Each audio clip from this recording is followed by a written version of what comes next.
SoresanCrockxen clan members and others who stumbled upon this video. I'm SoresanCrockxen, and today we're actually doing a user video, or a viewer video, I should say.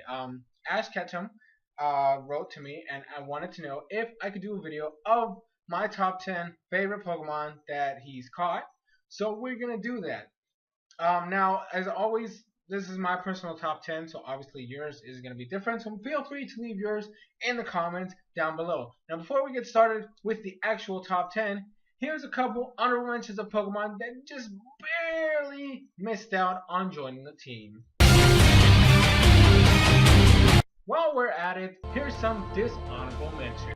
Number 10, Leavanny. Now, Leavanny, I know you're probably going to be like, what? Really, Leavanny? But, I mean, the thing with Leavanny, at least for me personally, is she was the bug Pokemon, right? She was the bug type that Ash caught in Black and White and in Unova, and he, because that's actually a boy. Now, that's the only thing that I have a problem with, because Leavanny looks like a girl. But, like, even though we rarely saw him, when he did show up, it was something, like, you could tell, like, it was centered around him a little bit. And his fight with freaking Sock in the Pokemon League was one of the coolest things I have ever seen.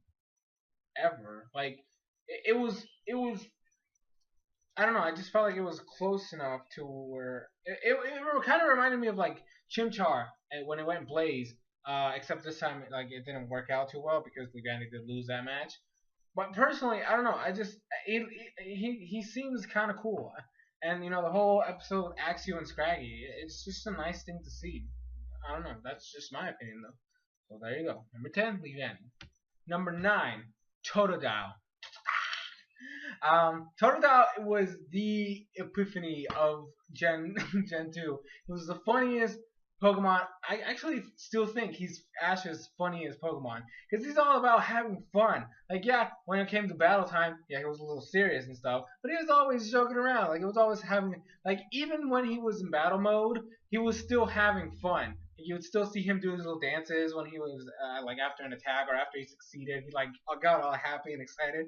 Like, it was like a little kid that you gave candy to, and they're just going all crazy.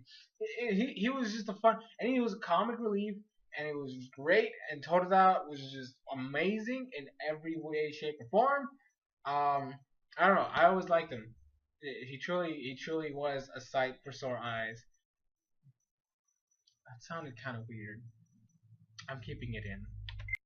Number 8, Krookodile. Krookodile was one of the few Pokemon I even cared about in Black and White. Like, personally, out of the Pokemons that were released when Black and White came out, Krookodile was one of the ones that was like, I have to have this on my team. Now, while Leavanny wasn't like that, and a lot of Unova Pokemon weren't like that out of Ash's team,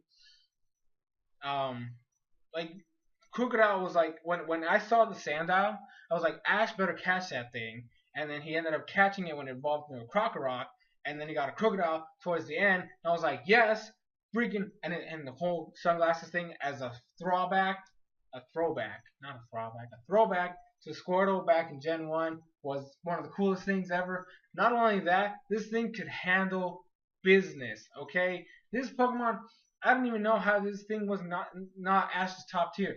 If Ash would have used Krookodile in his match against freaking Cameron, I'm sorry, but the dude would have lost. I'm being straight up honest. Krookodile would have just wrecked his team because of how badass it was. Just saying. Krookodile, thank you. But just keep on going, man. Keep on going. Number 7 is going to be Swellow from the Hoenn region. And freaking Swellow, man. Swellow was just a boss. Like, I love Pidgeot. I do. And I know I didn't mention it in my honorable mentions. And I'm not saying that I don't like it. I should probably just say it right now, even though it's already kind of late.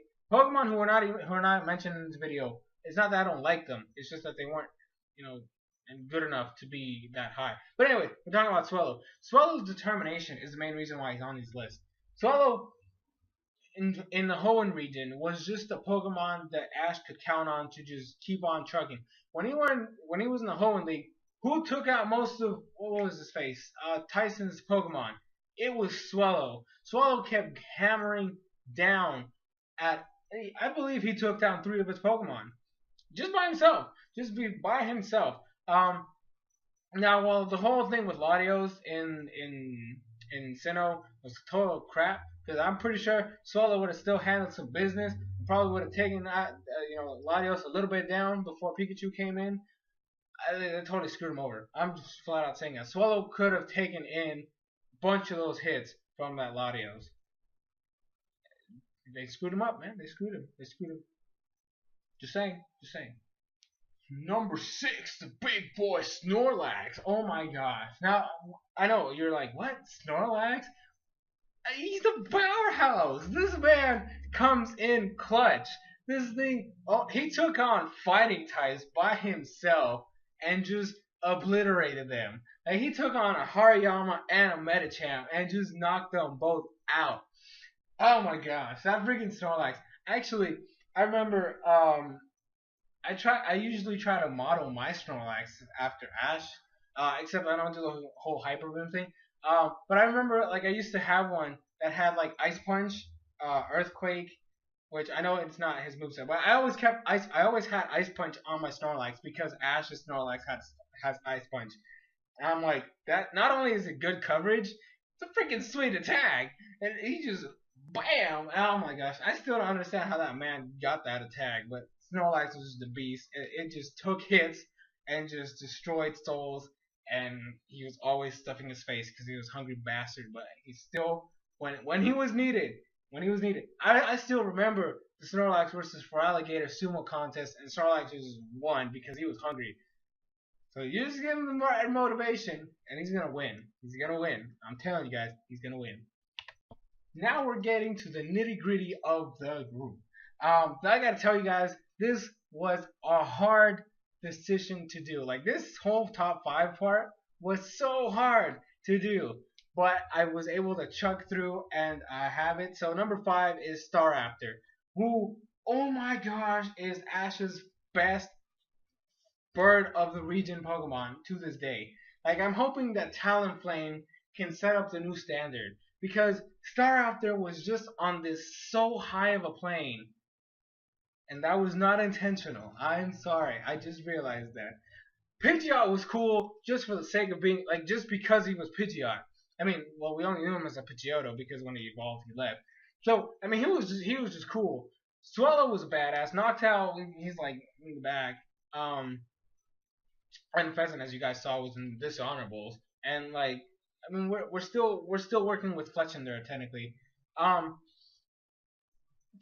Staraptor was a boss. Okay, this Pokemon was just he was the best. He was the best flying bird Pokemon that Ash has, and he's on such a high, like he's just way up there to where Unpheasant just looked like complete trash compared to him. I mean, Unpheasant was just garbage anyways, but like it was such a bad decline from that. So I'm like hoping like Fletchinder, when he turns into a Talonflame, he can actually like rise up the ranks again and like give us the new high bird, because Staraptor is just, he can't be matched with anybody else. Just, oh my gosh, Staraptor. Number 4 is big boy Pikachu. And you're like, what? Pikachu number 4? Well, I mean, the other 3, they're just, it's too much. You guys probably at least guessed which ones they are already. But Pikachu, he has his moments. He does. He took out a Latios. I mean, he still got knocked out, but Pikachu's always come in clutch. He's the one Pokemon that you can always count on. Like Pikachu like he's just there. He's there for his best friend Ash. He hits hard. He was completely dumbed down during the Sinnoh / Black and White series, especially Black and White. Stupid Snivy. Seriously, that was just nonsense. I'm sorry. It was stupid. But still, to this day, Pikachu, you're still going strong, and I have high hopes for you in X and Y. I really do. Number 3, I'm pretty sure you guys guessed one of these. So number 3 is Infernape. These last 3 are definitely obvious. It should be obvious to everybody. But Infernape I know that he's kind of high, but like I said, it was really hard to even go with this top five. So just bear with me, bear with me. So Infernape was the central it's the essential thing for Diamond and Pearl. Like he is the center point of everything between Ash and Paul. Like he is the focus of the rivalry, and it's what made the rivalry spark a lot more. Um, I know the differentiating between ideals was a good start, but the whole thing with Chimchar evolving into Infernape was just a beautiful thing to do. Just it was beautiful to see how he grew and the fact that he was able to show off to his trainer that yes, he is not worthless, right? Like he's basically showing Paul that he's happy now, kind of thing, and now he can finally control his powers. He can finally take some souls, and Inferno did just that in the Pokemon League. Number two, another one you guys should probably guess, Sceptile. Oh my gosh, Sceptile, the grass starter. Oh my gosh, Sceptile is a G. He's a boss. Oh my gosh, he took out a Darkrai, man, a Darkrai. Jeez, this man is killer. Now, while he was cool when he was a Trico, did his thing. He was able to survive on his own. When he was a Grovyle, like he took some bumps and some trips. He fell down a couple times, but he kept getting back up. And then he turned into a Sceptile, and he just became a monster who was just there to just wreck everybody's life. Oh my goodness, Sceptile was just a boss. And I still love Sceptile to this day. He is almost. I mean, I think I would still consider him my favorite grass starter of all time. Oh my gosh, freaking Sceptile. And the number one guy, which is the other one you guys should have probably guessed was going to be on this list, my boy Charizard. Oh my gosh, Charizard. I'm gonna seem so stupid for even putting him at number 4, or I'm gonna be like it would be like a cop out for a lot of people. I don't care. It's freaking Charizard. This is the original. This is the OG of Ash's team. This is Ash's strongest Pokemon to date. I don't want to hear anything else. This is the man who, if Ash was in a life or death situation, would be right there and save him. We should remember the Entei movie when Ash was about to die and Charizard just flew in and saved him, and then he took on an Entei. He has killed, or well, not killed, but he has defeated Articuno, and he's just a boss. He was nerfed in Black and White, and I'm a little upset, but I'm still hoping that he gets a Mega Evolution in X and Y. I'm really looking forward to it. I really am. But anyways, that's my top 10. So I hope you guys enjoyed that top 10. I hope you, Ash Ketchum, which you asked me to do this. I hope you enjoyed as well. You can obviously leave your thoughts down below. Letting me know which ones of your Pokemon you think are the best and which ones are your favorite. Although that might make them feel bad because you're choosing between them.